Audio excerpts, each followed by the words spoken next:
మన తెలుగు సంస్కృతి ఛానల్కి స్వాగతం. ఈరోజు మనం తెలుగు వర్ణమాల ఇది చెప్పుకుందాం. ఇదేమిటి ఇప్పుడు వర్ణమాల చెప్తున్నారు అన్నీ చెప్తుంటే అనుకుంటున్నారా?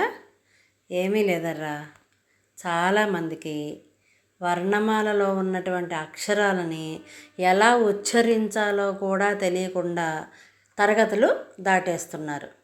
మనకి తెలియని విషయాన్ని చక్కగా సిగ్గుపడకుండా తెలుసుకోవటంలో ఎలాంటి తప్పు లేదు కదా. అందుకని చాలామంది తప్పులు చదువుతున్నారు కాబట్టి ఒక్కసారి వర్ణమాలని మళ్ళీ గుర్తు చేసుకుందాం. ఇప్పుడు వర్ణమాలను చూద్దామా. ఆ, ఆ, ఈ, ఈ, ఉ, ఊ, రు, రు, లు, లు, ఏ, ఏ, ఐ, ఓ, ఓ, ఔ, అం, ఆహ. ఇక్కడ వరకు ఉన్న అక్షరాలని అచ్చులు అని అంటారనమాట. ఇందులో లు, లు అనే 2 అక్షరాలని చాలా కాలం పాటు వర్ణమాలలో నుంచి తొలగించారు. మళ్ళీ ఈ మధ్యనే వాటిల్ని మళ్ళీ ప్రవేశపెట్టారనమాట.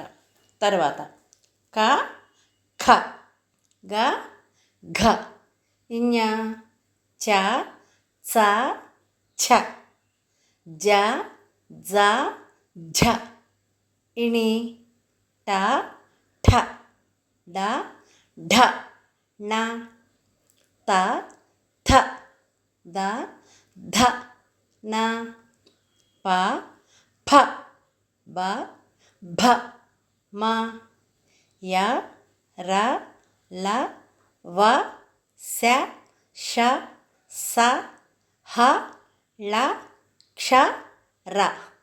ఈ చివరి అక్షరాన్ని పిల్లలందరూ బండీరా అని చదువుతారనమాట. కానీ దాన్ని బండీరా అని చదవక్కర్లేదు, రా అని చదివితే సరిపోతుంది. ఇప్పుడు కా దగ్గర నుంచి చివరి వరకు ఉన్నటువంటి అక్షరాలని హల్లులు అని అంటారు. అచ్చులు, హల్లులు. దీని తర్వాత ఉభయాక్షరాలు అని కూడా ఇంకా ఉన్నాయన్నమాట. అరసున్న, సున్న, విసర్గము, ఈ 3టిని కలిపి ఉభయాక్షరాలు అని అంటారు. ఎందుకని? ఈ ఉభయాక్షరాలని అచ్చులలోనూ వాడతారు, హల్లులలోనూ వాడతారు. అందుకని 2టికి వాడతారు కాబట్టి వీటిని ఉభయాక్షరాలు అని అంటారనమాట. అర్థమైంది కదా. ఇంకొక చిన్న విషయం ఏమిటంటే, యా పక్కన ఉన్న రాని సాధురేఫము అని అంటారు. అలాగే క్షా పక్కన ఉన్న రాని అంటే చివరి అక్షరాన్ని శకట రేఫము అని అంటారు. శకటము అంటే బండి అన్నమాట. అందుకని చిన్నపిల్లలకి గుర్తుండేలాగా బండీరా అని చిన్నప్పుడు నేర్పించేవారు అన్నమాట.